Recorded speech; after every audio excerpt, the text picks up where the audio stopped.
Okay, thanks for hanging with us for getting set up for the first kind of breakout short talk session. My name is Wes. I'm a tumor immunologist and computational biologist at Penn Medicine. I'm very humbled to be able to welcome you guys to this spatial transcriptomics session. If you have any questions for any of our speakers, if you're online, enter them to the Q&A on the Hopin platform. Feel free to enter them at any time during the talk, and we'll get to them at the end if there's time for questions.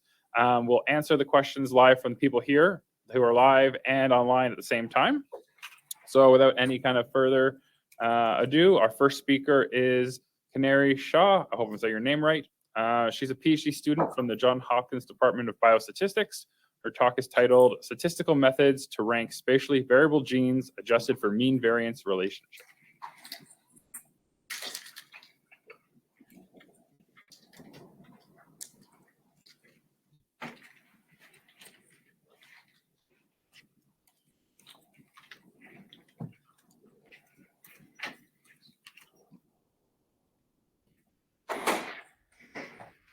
Hi, everyone. My name is Kinnery. I'm a PhD student in biostatistics at Johns Hopkins Bloomberg School of Public Health, and I'm excited to talk to you about my project today.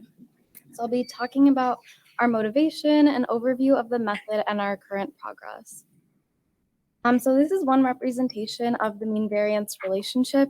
Each point is a gene. As the mean on the x-axis increases, the variance on the y-axis does as well. This is expected in lots of different data types, and specifically in non-negative count data like RNA sequencing. So this relationship is also called heteroskedasticity, which is the opposite of homoskedasticity. And homoskedasticity would be if all genes had uniform variance. So the mean variance relationship happens naturally in sequencing technology data, but it becomes a problem in our analyses. Most statistical methods to analyze data assume homoskedasticity, so ignoring the mean variance relationship can produce inefficient estimators or even incorrect results. For example, in highly variable gene selection, ignoring this relationship can produce false positives. So over the past decade, the mean variance relationship has been clearly documented, and many methods have been developed to account for it in bulk and single-cell RNA-seq data. These popular methods I've listed here either have built-in software or are specifically designed to deal with this. This is another representation of the mean variance relationship. Again, each point is a gene. X-axis is mean log counts, and the y-axis is standard deviation of log counts. So on the log scale, you can see that variance is negatively correlated with mean RNA expression. So log transformation is a way to deal with heteroskedastic data, but in this case, it's insufficient. Here, it overcorrects and changes the shape of the data because log transformation is more dramatic on lower count values. So the mean variance relationship exists with or without log transformation, but I'll be presenting it with log transformation in this talk. So now I've talked about it in bulk and single-cell RNA-seq, and I'll be segueing into spatial. So one common task in spatial transcriptomics is identifying spatially variable genes. These data are from post-mortem human brain cortex analyzed using Visium, and the gene MOBP has a spatially varying pattern of expression, as you can see by the gradient in counts per spot. So developing spatially variable gene detection tools is an area of active research. One of these tools is mNSVG, which is available as a bioconductor package. mNSVG fits a nearest neighbor Gaussian process model for each gene, and it fits it in a fast manner linear with the number of spots. So in the nearest neighbor Gaussian process model, which is used in mNSVG, the total variance per gene is broken up into spatial and non-spatial variance components. The main parameter of interest is the spatial component of variance, because genes are ranked as spatially variable genes based on the likelihood ratio test compared to the null hypothesis that the spatial variance is equal to 0. So this is breast cancer tissue data analyzed with Visium that's publicly available on the 10x Genomics website. The x-axis is mean log counts, and the y-axes are different components of variance. Each point, again, is a gene, and here it's colored by the likelihood ratio test statistic, comparing the fitted model against the classical linear model for the spatial component of variance. So the first plot is similar to the mean versus variance plots in single-cell data, and the black Lewis trend is similar to the mean variance relationship. The second plot is mean versus spatial variance, and the third is mean versus non-spatial. So this plot, the columns are different components of spatial variance plotted against mean log counts, and the rows are different regions in the human body. The first is the breast cancer tissue data set from the previous slide, and the second two are different regions in the human brain. So as you can see, the mean variance relationship is a concern in spatial data, especially in the non-spatial variance component. So the consequences of ignoring this relationship, again, are violating the homoscedasticity assumptions that models are based on. Ignoring the mean variance relationship can produce false positives. It can also obscure the true rankings of spatially variable genes. This is especially problematic if we're using the top spatially variable genes as a feature selection tool. So the mean variance relationship needs to be addressed in spatial data. So how do we address the violation of this homoscedasticity assumption? Our method is applicable to barcode-based SRT like Visium, followed by next generation sequencing data. There are two main steps to the algorithm. In the first, we use empirical Bayes techniques to generate weights. In the second, we leverage the delta method to rescale the data using these weights. So we were inspired by the Lima-Vu method for RNA-seq data and extend their empirical Bayes framework to spatial transcriptomics. So step one is to generate weights from the mean variance relationship for each individual observation. And here, an individual observation is defined as a read count value for a specific gene and specific sample. If we had replicates at the individual observation level, then we could directly estimate variances, and these steps would be unnecessary. So step 1A is computing a residual standard deviation from the gene-wise BRISC models. BRISC is a spatial regression model that's for large spatial data, and it uses nearest neighbor Gaussian processes. It's also used to fit the model in mNSVG. So to take the spatial coordinate information into account, we use BRISC to compute residuals and then take the standard deviation of them per gene. So here we've plotted the log counts against the square root of the residual standard deviation for each gene. So step 1B is fitting a robust trend to the residual standard deviations as a function of the average log count for each gene. In our method, we're using a spline curve to estimate the gene-wise mean variance relationship. And step 1C is to map each individual observation by interpolating the mean variance trend. And we map each individual observation to a square root standard deviation value using its fitted value from the BRISC model. So the final step, which is not part of this diagram, is taking the inverse of the predicted square root value for each individual observation, and that value is the weight for that observation.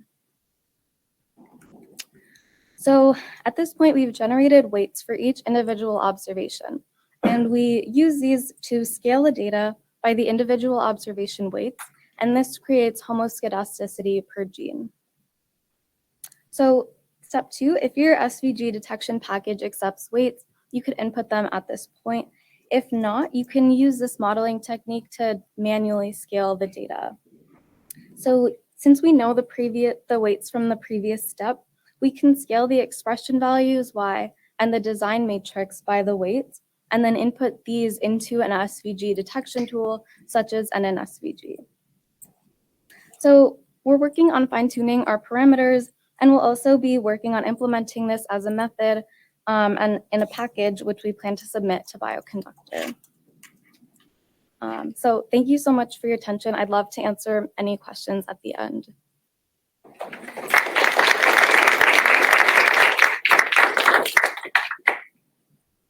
We have time for one question. How does the spatial spatial versus non-spatial variance? Yeah, that's part of the. Oh, the question is how do you separate the spatial and non-spatial variance? So that's part of the nearest neighbor Gaussian process model fitting. Thanks for your question.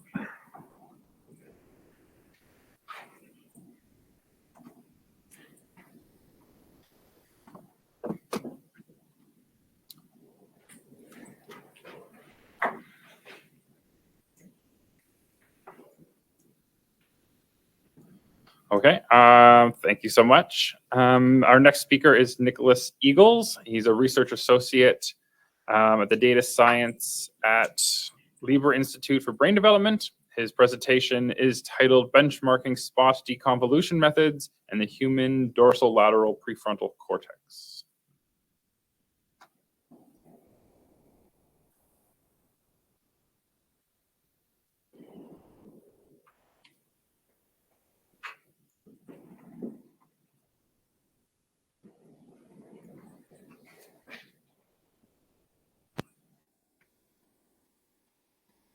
Our monitor has shut off on ours. There we go.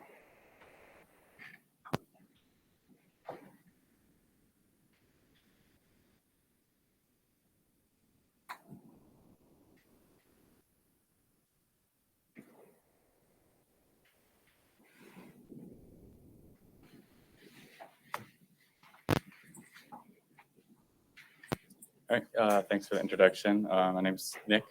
Yeah, I'm from the Lieber Institute for Brain Development, which Can you is... speak up? It's really hard to hear you back here. Yeah, sorry about that. So my name's Nick. I am from the Lieber Institute for Brain Development in Baltimore Research Institute that collaborates a lot with Hopkins. And today I'll be presenting on spot deconvolution, including some benchmarking.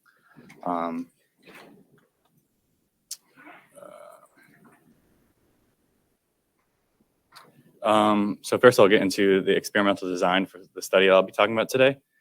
So it's a study in the postmortem human brain in the dorsolateral prefrontal cortex in 3 different regions. There are 3 different positions: anterior, middle, and posterior. And in terms of the experimental methods performed here, we did some single nucleus sequencing in 19 samples, some Visium spatial gene expression in 30 of the samples, and also Visium SPG in 4 of our samples, which is essentially Visium with immunofluorescent images. And so these are in neurotypical adults. And there's a lot of downstream analyses done today, but today I'll be talking about the spot deconvolution component.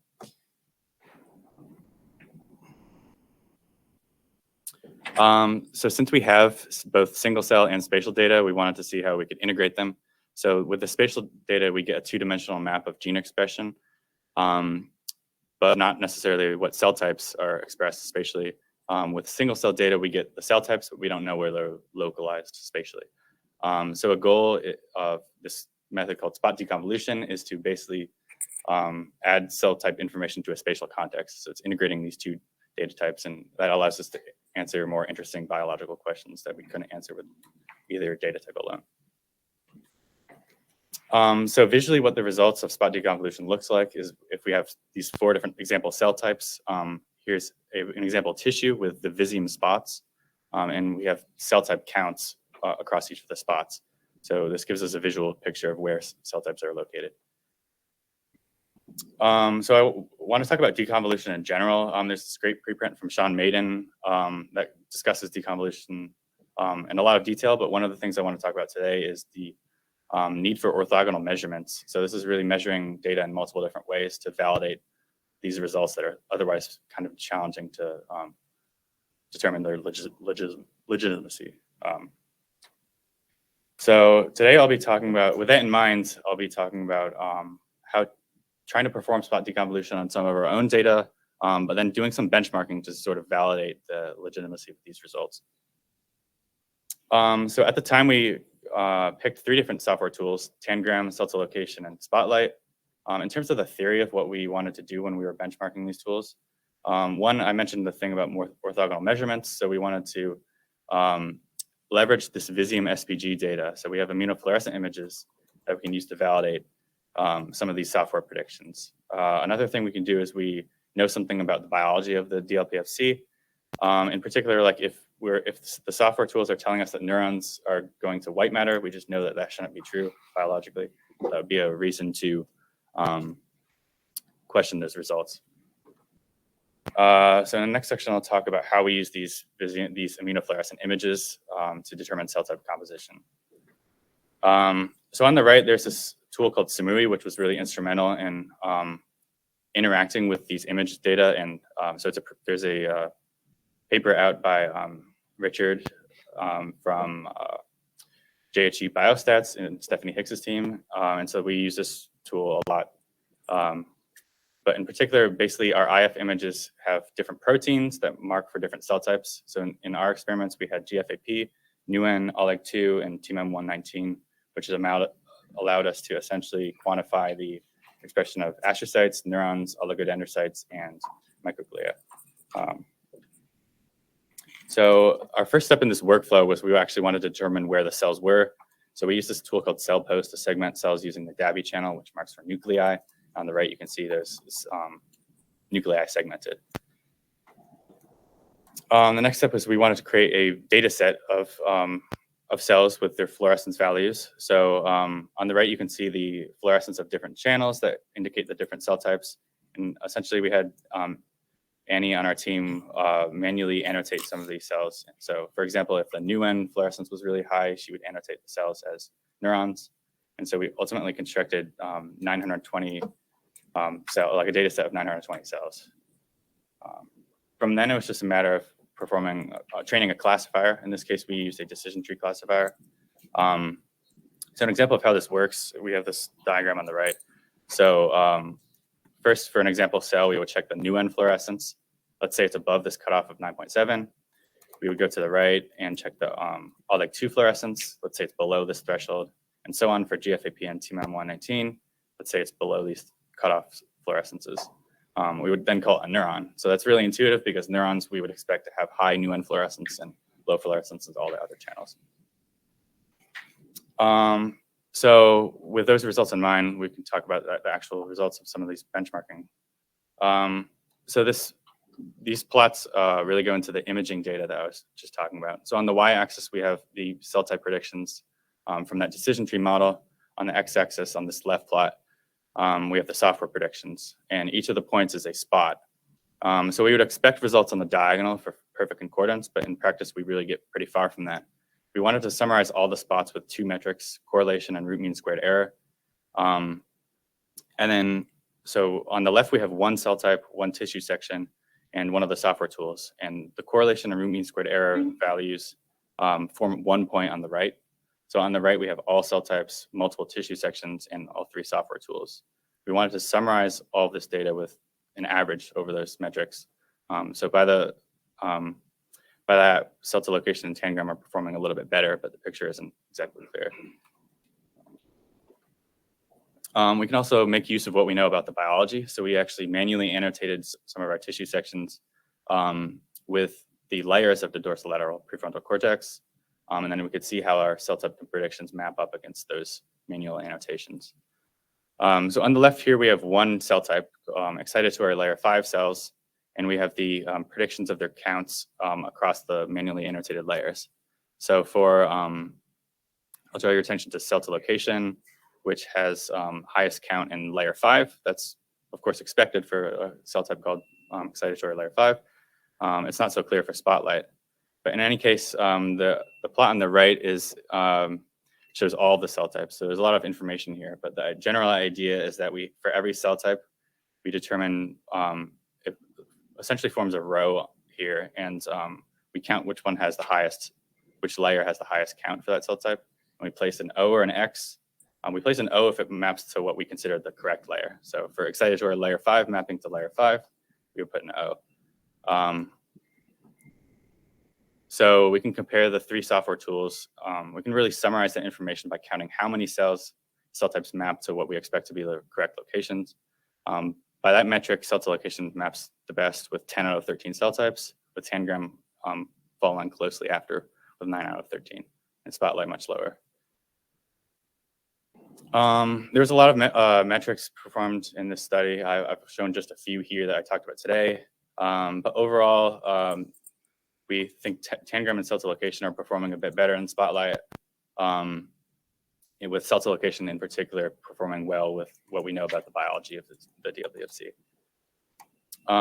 So these spot deconvolution results are available from 2 different locations, our Shiny apps and also the Samui browser. So both of those are interactive tools to visualize a lot of these results in our tissue. And there's a link here.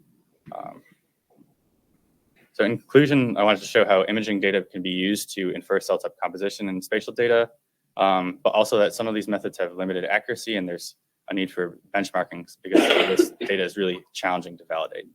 And I want to, to view some of this data and work with it a little bit more, there's a package demo too from my colleague Luis. So I encourage you to check that out. We also have a preprint about spot deconvolution and the much broader project that involved a lot of different components. And with that, I'd like to thank all the people that made this possible. So a lot of collaborators at my company, LIBD, as well as JHU Biostats and even the UK. So thank you.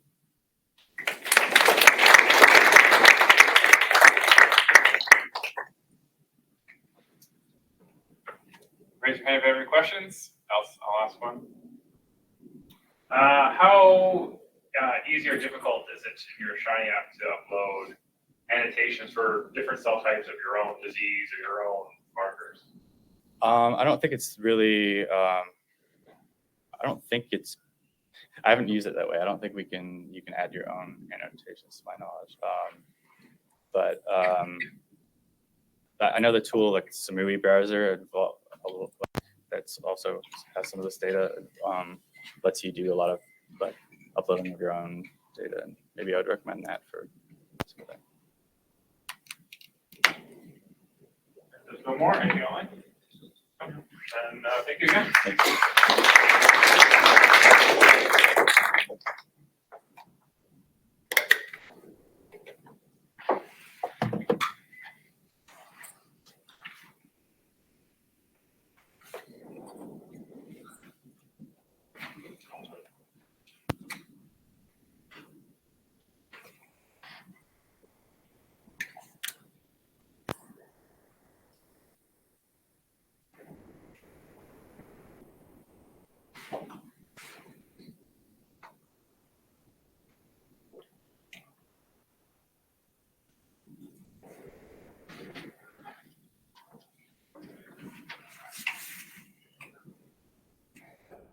Where it is.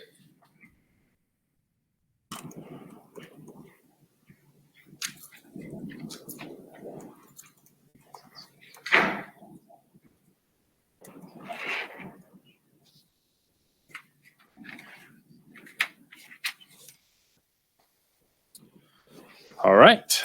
Our next speaker is Yi Wang. Her Twitter profile doesn't have any profile, but she retweets a lot of people from Hopkins. So either she works at Hopkins or she's a big fan of Hopkins. I'll let her say where she's from, and I'll give her an extra 30 seconds on the timer to do that. Her presentation is titled Non-Negative Spatial Matrix Factorization for Multi-Sample Spatial Transcriptomics Data.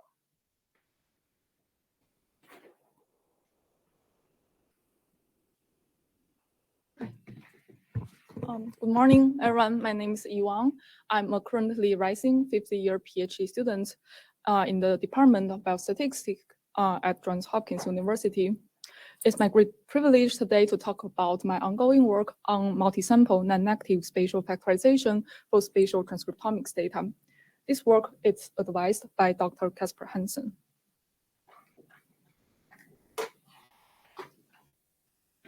As the other speakers have just talked about, spatial transcriptomics technology allows us to explore the gene expression level with the context of the spatial locations. For example, there are many studies that have generated spatial data with multiple samples. For example, the data set shown here is coming from a study that has generated 12 samples, spatial data sets coming from 3 different donors on the human prefrontal cortex. For each donor, 4 samples are collected from 2 adjacent positions. The colors are denoting the layer that are manually annotated. We can see that most of the layers are shared in all of the samples, and some of the layer, like layer 6 and white matter colored in orange and black, is only present in part of the samples. With such a multi-sample data set, appropriately modeling all the samples together could potentially improve the performance of the analysis and potentially draw more meaningful conclusions. In the recent few years, a few methods has been developed for the spatial analysis, for the factorization analysis for spatial transcriptomics data. In comparison with the traditional ways of doing factorization, such as PCA, those methods could allow the accounting for the spatial dependencies of each of the factors in the factorization process. In the past year, a method named non-negative spatial factorization has been developed, where the non-negative properties of the factorization has allowed a higher interpretability of the factors that it generates. Here, the plots are showing the factors from this method applying onto different mouse datasets. The top one is one mouse hippocampus, and the bottom one is the anterior mouse sagittal section. We can see that all the factors are related with the anatomical structures of these tissues. However, this method currently doesn't allow the analysis of multi-sample data. A natural idea of extending this method to analyzing multi-sample data is to firstly align the locations from different samples into a consensus or shared coordinate system, and then apply a one-sample analysis method on the aligned data. And there are existing methods for doing the alignment. For example, a method called PASTE has been developed and have been shown to perform well in aligning the adjacent layers from the same tissue. However, in some general scenarios, there could be challenges in the alignment. First of all, it's possible that there's no actually overlapped or shared areas between the samples if the tissue slices are cut from very different positions. Secondly, the different direction of cutting the slice or the between donor variations of the anatomical structures could both result in the difference in the shape, size, or rotations between different samples. Therefore, the goal of our method is to extend the existing framework of one-sample analysis of non-negative spatial factorization into multiple sample datasets without the need of aligning the locations between samples. Our method could project multi-sample data into a shared low-dimensional space while incorporating the spatial dependency learned from the data, and at the same time accounting for the spatial locations in a sample-specific fashion. Here's an illustration of our method on a 3-sample dataset. Here, our method is decomposing the 3 gene expression matrices as shown on the left into 3 factor matrices and 1 shared loading matrices. Here, we are inheriting the structure from the one sample factorization method in modeling each factor using a Gaussian process distribution to account for the spatial dependencies of each of the factor. We use a shared loading matrix for all the samples to enforce each of the factor to be representing the same anatomical region or biological process. In addition, we allow a sample-specific parameter in the Gaussian process in order to allow a sample-specific spatial dependencies for each of the factor. We firstly apply our method on a simulated dataset, where the dataset is simulated by firstly create a few factors, and the gene expression of each gene is then simulated by simply adding one of the factors with a randomize. We firstly simulate the factors to have the same shape with 90-degree rotations between the 2 samples. We apply our method on the simulated dataset, and we find that our method could identify those factors. We next let one of the factor to be only spatial variant in one of the samples, but not on the other sample. And we find that our method could also identify such a sample-specific factor. We next apply our method on a real data from mouse sagittal section. This data set is composed of 4 samples. 2 samples are collected from each of the anterior half and the posterior half of the section. And we use 20 factors in our method. And here are part of the factors that we get from our method. We can see that all the factors shown here are associated with the anatomical structures. Specifically, we find some factors that could be revealing the anatomical regions that is only present in a subset of the samples. For example, the cerebellar regions as shown on the left and the olfactory bulb regions on the right. We also find some factors that could be revealing the anatomical regions that are shared in all the samples. For example, the hypothalamus regions as shown on the right and the hippocampus regions as shown on the right.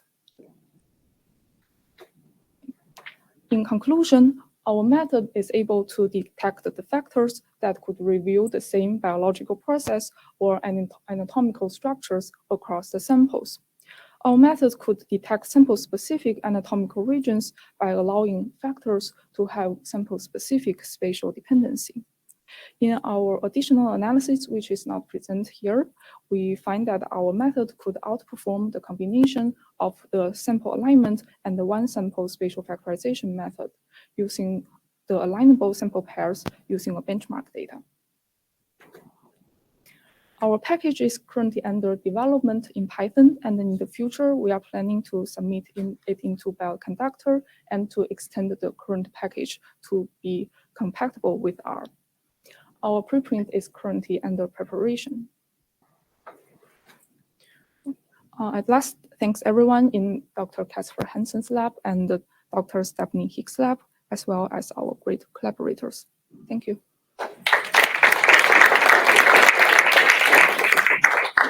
Questions? 14 minutes. I know, but we're running behind. Okay. Sorry, guys, for time. We won't be able to have any questions in the session, but if you do have any questions, maybe you can use the Hop-In app, and everyone's got an ID. Maybe you can message her directly, and maybe she can get back to you that way, easy.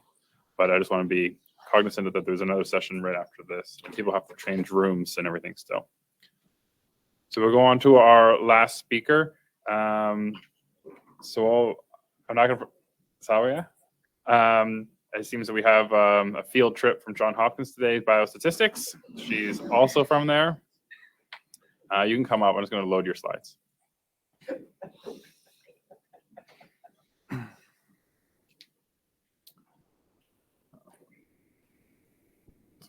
Tab, slideshow.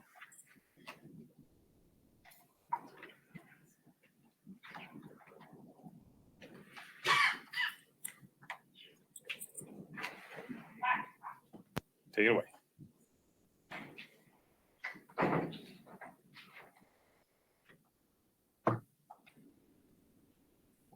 Hi, everybody. My name is Soumya. I am a PhD student in biostatistics at the Johns Hopkins School of Public Health. And today I'm going to talk about spatial multiomic profiling of Alzheimer's disease in the human inferior temporal cortex. Can you please come closer to the Oh, mic? sure. First, I'd like to introduce the Visium SPG platform. Nick just spoke about it a few minutes ago, but I'd like to give you a brief review of it.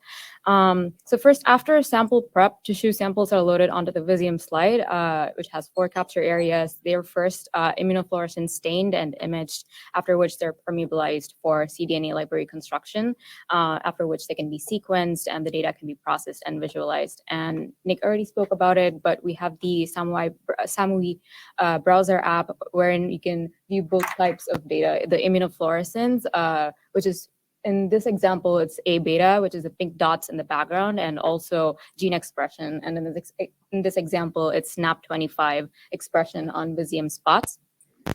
So I'd like to illustrate the utility and the open challenges that come along with analyzing this type of novel data with a case study that's currently on bioRxiv. And this study deals with Alzheimer's disease in the human inferior temporal cortex, which is said to have reduced cortical thickness in late-stage Alzheimer's. It's also a collaboration study between 10x Genomics, Johns Hopkins, and the LIBD. I'd like to give a shout out to Sang-Ho Kwan, who led the experimental design and also the data generation. So Alzheimer's disease has two main characteristic neuropathologies. One is amyloid beta plaques that lie outside the cells, and also neurofibrillary tangles or p-tau that lie inside the cell.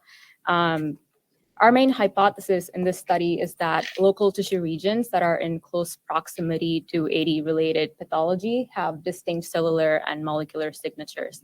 And in order to study this hypothesis, we had one age-matched control and 3 late-stage AD donors, 2 to 3 replicates of each donor from the and of their human ITC sample. And after they went through the Visium SPG process, our next question was, how can we classify Visium spots based on the pathology that they superpose?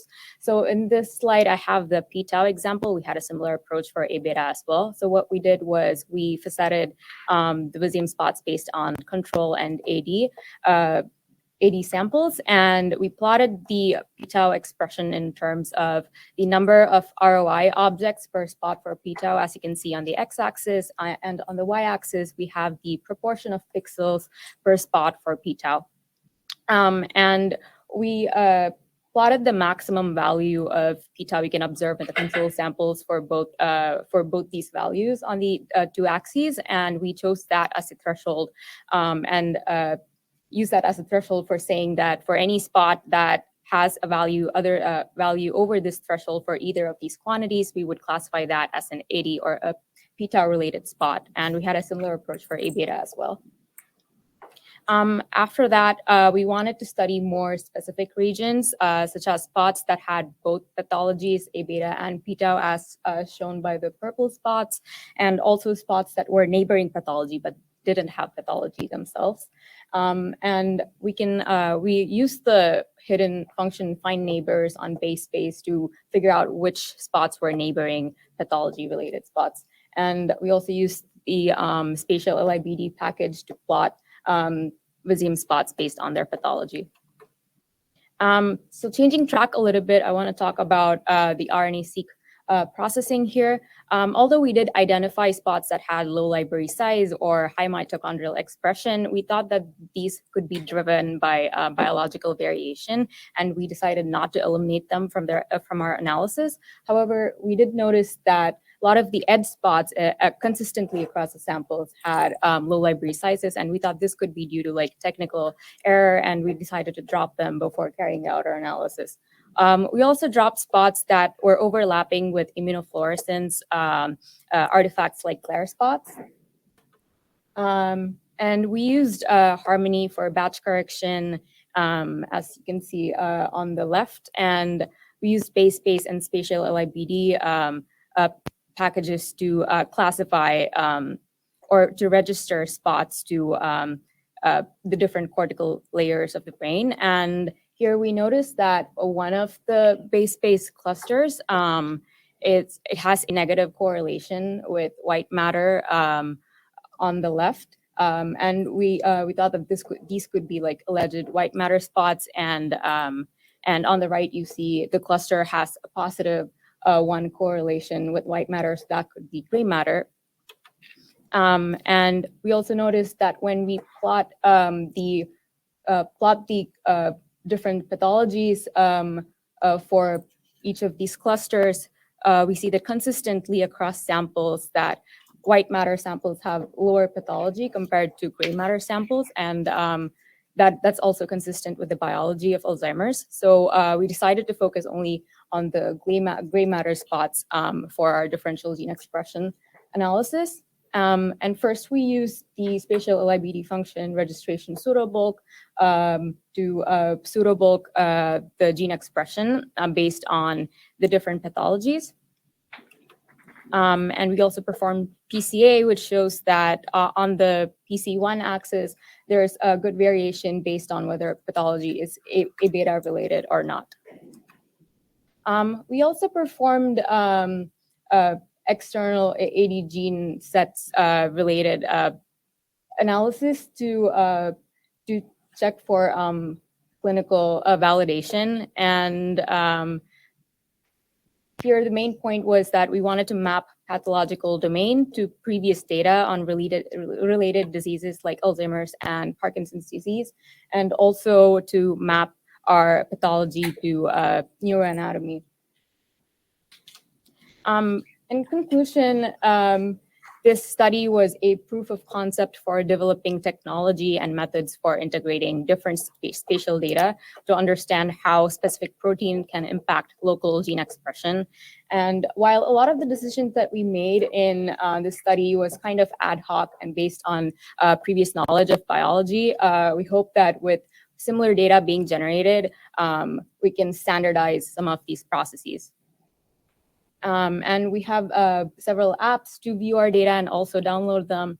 And also a shout out to the team. And that's it. Thank you.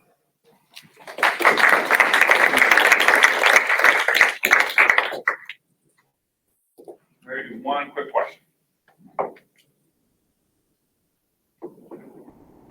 Right, sorry. Maybe I have missed it. So you also see association with PD. So you showed something about the magma analysis, right? So Yes. I was just wondering if you also have like the significant association with the PD. Like what do you see in Parkinson's disease here? So it's like the genes that were enriched for spots that were considered as next to A beta. There's a correlation between gene enrichment in that pathology versus genes that were identified as marker genes for PD using GWAS analyses previously. Okay, so you see association with both Yes. AD and PD. Thank you. Thanks.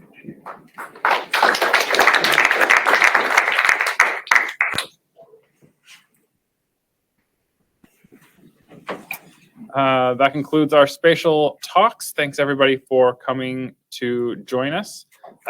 Stick around for single cell talks or change rooms to go to the session you want to go to. Thanks again.